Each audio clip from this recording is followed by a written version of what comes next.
இப்போ நம்ம செய்கிற ஒவ்வொரு காரியமும் கர்த்தரை மகிமைப்படுத்துகிறதா?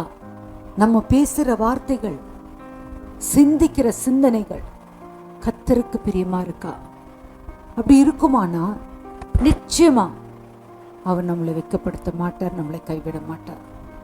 தெய்வ ஜனமே, இந்த நேரத்தில் நம்ம தாழ்த்தலாம். தேவனிடத்தில் குணசாலியான ஸ்திரீயை கண்டுபிடிப்பவன் யாருன்னு சொன்ன தேவன் லூக்கா 1ஆம் அதிகாரத்தில் அவர் கண்டுபிடித்தார்.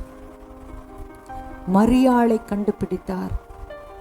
அந்த மரியாளை கண்டுபிடித்து இந்த உலகத்தின் இரட்சகரே அந்த அம்மா மூலியமா உலகத்துக்கு வந்தார்.